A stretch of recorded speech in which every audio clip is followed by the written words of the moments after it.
Hi நண்பர்களே, எல்லாருக்கும் வணக்கம். இப்போ நான் என்னடா இது என்னமோ விட்டு கரண்டியில் கிண்டிகிட்டு இருக்காங்களேன்னு பார்க்குறீங்களா? இது வந்து சீம்பாலுங்க. ஒரு 1.5 வருஷம் கழிச்சு எனக்கு இப்போ தான் கிடச்சிச்சு.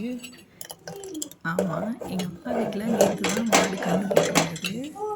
எங்கள் அப்பா நேற்று நைட்டு தான் எனக்கு கொண்டு கொடுத்துருந்தாரு. காலையிலேயே கன்று போட்டது. எப்போவுமே நாங்கள் எனக்கு வந்து முதல் பால் கொடுக்க மாட்டாங்க, 2வது பால் தான் கொடுப்பாங்க.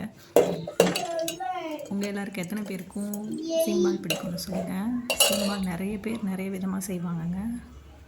எங்கள் வீட்டில் வந்து இந்த மாதிரி தான் செய்வோம். சட்டியில் ஊற்றிட்டு அந்த பாத்திரத்தில் அந்த தண்ணியை அலம்பி அதில் ஊற்றிட்டு அதுக்கப்புறம் அதை அடுப்பில் வச்சு நல்லா கிண்டிகிட்டே இருப்போம். தெரிஞ்சிரும் பால்.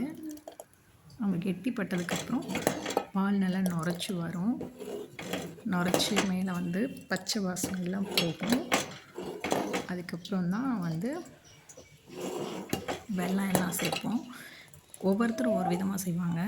ஒரு சிலர் கடாயில் வந்து ஃபுல்லாக இந்த தண்ணி ஃபுல்லாக வற்றி ட்ரையாக பால்கோவா மாதிரி எடுத்து சாப்பிடுவாங்க. நான் அப்படி சாப்பிட்டது இல்லைங்க. சின்ன வயசுலேருந்தே நான் வந்து இந்த மாதிரி பாத்திரத்தில் காய்ச்சி பால் மாதிரி ஸ்பூன் போட்டு எடுத்து குடிக்கிற மாதிரி தான் சாப்பிட்ருக்கேன். எப்போயுமே எங்கள் அம்மா இதுக்கு அச்சு வெல்லம் போடுவாங்க. என்கிட்ட அச்சு வெல்லம் இல்லை, அதனால் இன்றைக்கி நான் மண்டை வெல்லம் யூஸ் பண்ணியிருக்கேன். அது ரீசெண்டாக இப்போ விநாயகர் சதுர்த்திக்கு பொங்கல் பண்ணலான்னு சொல்லிட்டு வாங்கினது. அதனால் அது நல்ல டார்க் ப்ரௌனிஷாக இருக்குது அந்த வெல்லம். இப்போ அந்த வெல்லத்தை வந்து அதோட ஆட் பண்ணணும். அதோடு ஆட் பண்ணிவிட்டு நல்லா அந்த வெல்லம் வந்து கரையணும். ப்ளஸ் வெல்லத்தோட பச்சை வாசமும் போகணும். அந்த அளவுக்கு நம்ம அதை நல்லா கிளறி விடணும். பாருங்கள் எப்படி நல்லா குளிச்சிட்ருக்கு அப்படின்னு. ஓட்டியாம்மா எங்கள் அப்பா சொல்லி தாங்க கொடுத்தாரு, லைட்டாக கொஞ்சோண்டு தண்ணி ஊற்று அப்படின்னு. நான் கொஞ்சம் எக்ஸ்ட்ரா தண்ணி ஊற்றிட்டேன் போல். ஸ்டில் இப்போது வெல்லம் சேர்த்ததுக்கப்புறம் நிறைய தண்ணியும் விட்டு வருது. பரவாயில்ல, இப்போ நான் குளிச்சிக்கலாம். ஏன்னா இதெல்லாம் வந்து இதுக்காக தான் நமக்கே கிடைக்கும். எங்கள் வீட்டில் நிறைய மாடு இருக்குங்க. ஒரு 1.5 வருஷமாக எங்கள் வீட்டில் எந்த மாடுமே கன்று போடவும் இல்லை, வைக்கவும் இல்லை. அதனால் எங்களுக்கே இப்போ தான் கிடச்சிது. பார்த்துக்கோங்க, இதோ நல்லா கரைஞ்சிச்சு பார்த்தீங்களா? நல்லா கரைஞ்சதுக்கப்புறமேட்டு இன்னும் கொஞ்சோன்னு கரைய வேண்டியது இருக்குது. கரைஞ்சதுக்கப்புறம் ஒரு பவுலில் ஊற்றி நான் அப்படியே தாங்க சாப்பிடுவேன் ஸ்பூன் போட்டு. எனக்கு அந்த இன்ட்ரெஸ்ட் வந்து தாங்க முடியல. உடனே சாப்பிட்ணும் அப்படின்றதுக்காக நேற்று நைட்டே கொடுத்தாங்க.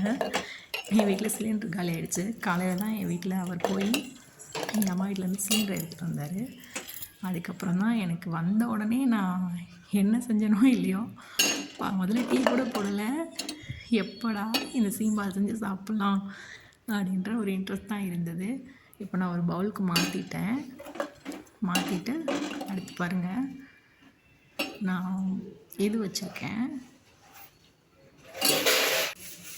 ஸ்பூன் போட்டிருக்கேன் பார்த்தீங்களா? அவ்வளோதான். இனி இந்த சூடு ஆறினோடனே சாப்பிட்லாம். உங்களுக்கு எத்தனை பேருக்கு இது பிடிக்கும்னு சொல்லுங்கள். பாய்.